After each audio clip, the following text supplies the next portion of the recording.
Hey guys, so if I'm talking a little bit funny, it's because I've just had some major dentistry. Just had a root canal, and funny enough, I'm still able to talk. Just about. Going to be quite brief in this video. I've been talking about different things recently, getting a lot of attention. A lot of people inboxing me, a lot more subscribers about the things that are happening around the weird and wonderful world that is Western culture.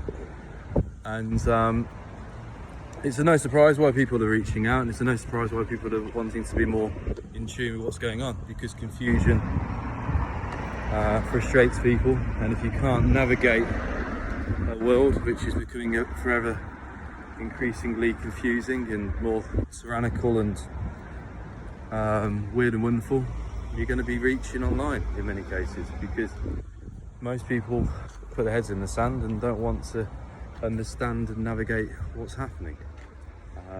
I, for one, am quite in tune with what's happening with the surroundings.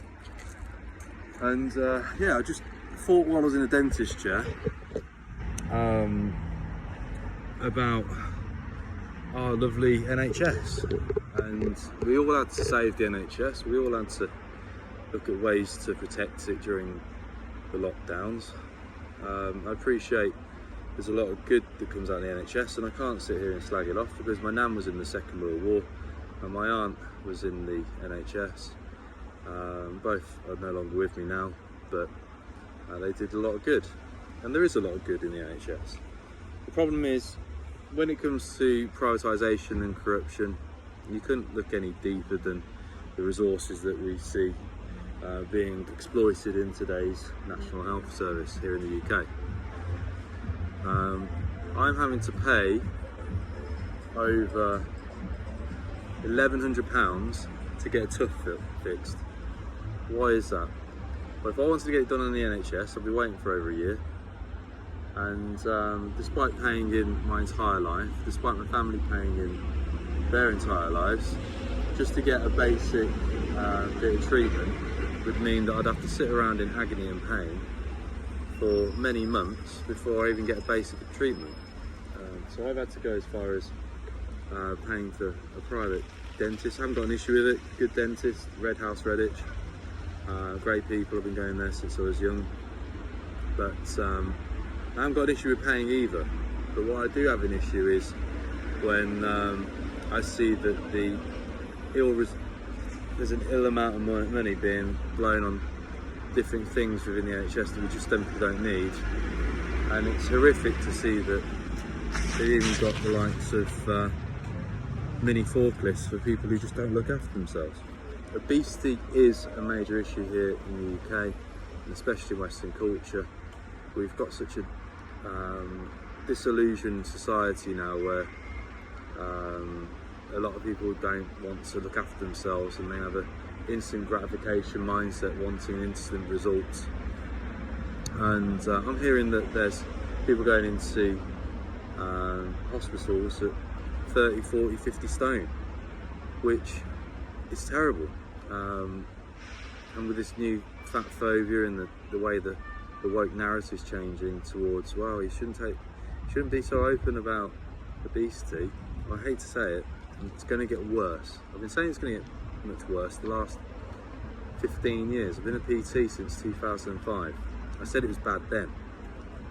And back then, when I first started, 90% of my clients were focused on better orientating their sport, improving their sport. Now, I say 90% of my clients just want to lose weight and look good, and just feel better. So it's amazing how society's changed. It's amazing how people have changed, how people's attitudes have changed. And with the NHS, everyone takes it for granted. Most people don't look after themselves. And unfortunately in today's culture, a lot of people have a cure me attitude rather than a health preventative narrative. And I'm not trying to point a finger at any one individual. I'm just looking at the statistics, looking at the main narrative, and I'm just a bit bored of the whole we've got to protect the NHS rhetoric, when it's obvious that it's under-resourced. Money's been ill spent on too many things that wouldn't be needed if the masses just simply looked after themselves. And if you're watching this video and you feel a bit hard done by and you're going a bit snowflake-like and you're getting a bit upset, it's probably because you need to lose some weight. You need to lose some timber. Self-responsibility, guys, is the thing that we all need to do. And if you are overweight, if you're morbidly overweight, you need to do something about it. Get out walking, get out eating healthy, get out of bad habits, eat healthy, take up a class or two, get a nutritionist. There's loads of things you can do independently, privately. Hire a personal trainer. I guess my narrative's changing a little bit more, a bit more direct and a bit harsher. Only because I'm just a bit bored of the BS, and I'm especially bored of the whole like, oh, we've got to protect the NHS, we've got to do this, we've got to do that. It's like, well, can't anyone in the government just go for a big enough set of balls and just say, look, you're all alcoholics, you're all abusing yourselves with fast food and junk food. Yes, have junk food occasionally as a treat, just don't live on it. And can you all just get off your backsides and do some more exercise? Which is what I've been saying throughout the whole of the pandemic, throughout the lockdowns. I was saying to people when it first hit, get out walking, be mobile, do more, eat healthy, get your vitamins up, especially vitamin D, blah de blah de blah. And it's sad, isn't it? It's almost 2.5 years, seems to be 3 years on since our first lockdown, since 2020 madness, chaos started. And now people are finally waking up thinking, oh, I need to look after my health. People are dying around me. Oh, yeah, the NHS is over. Its demands through the roof and it's massively under-resourced. Yeah, because people don't look after themselves in many cases. Obviously, if you break your arm, if you hurt yourself, if you have an injury, you slip or fall, you've got a bad back as a result of an injury, that's one thing. If you've got cancer, if you've got other sorts of illnesses that weren't preventable, then that's one thing. But when someone is not looking after themselves, smoking, drinking, taking drugs, in many cases are massively overweight, and their dependency on the NHS is just as great as someone who has been looking after themselves, where do we draw the line? And I think I had this chat with somebody earlier today who I won't mention, but very highly respected in the NHS, was massively involved in the Commonwealth Games here in the Midlands and Birmingham.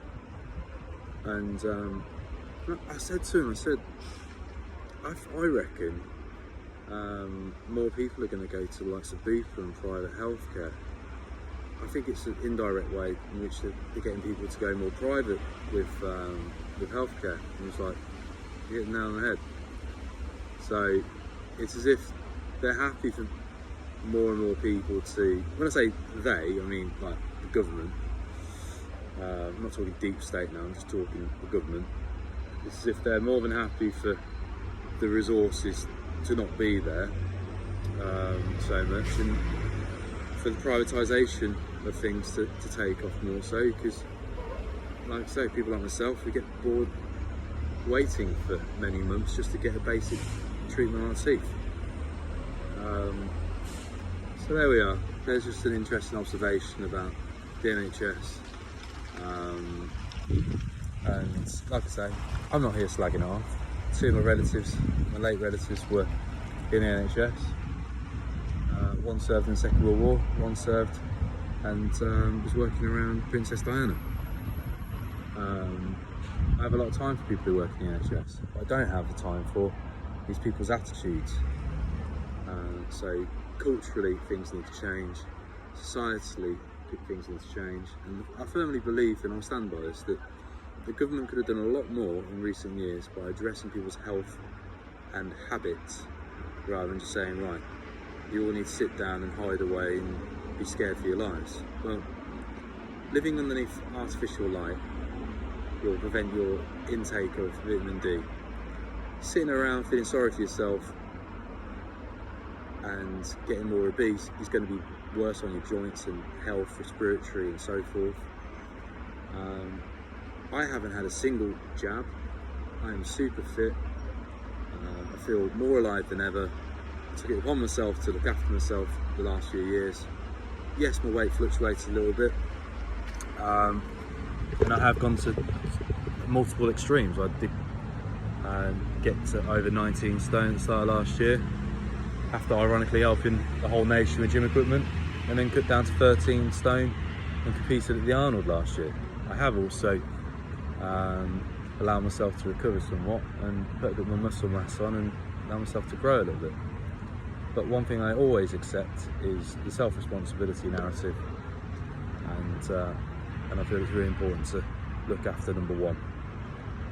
And I do live by the prevention is better than cure attitude, and it's something that I've lived by since a very young age. My parents live by that narrative. My brother is a personal trainer, I'm certain he does too, and many other people who are of similar age and older do as well. But as attitudes change, as people become more dependent on the state, people become a bit more lazier, attitudes change, and it's the why me attitudes that just I see a break in society. So if we're all in it together, people will be taking better care of themselves, and people's attitudes will change somewhat. But it's mad, isn't it? We've gone through major tyrannical few years, lockdowns, and still a lot of people haven't woken up to the fact that if they actually looked after their health, life would be easier. So there we go. If you like that video, give it a thumbs up, and if you want to listen to more in-depth talks and discussions, I'm going to be doing some interviews with different people, highly respectable people in individual niches in coming months and coming years. If you want to have more content around fitness, nutrition, recipes, make sure to follow both this channel and the new Transformation Gym channel here on YouTube, and I will see you in the next one. Have a great day. Stay on your grind.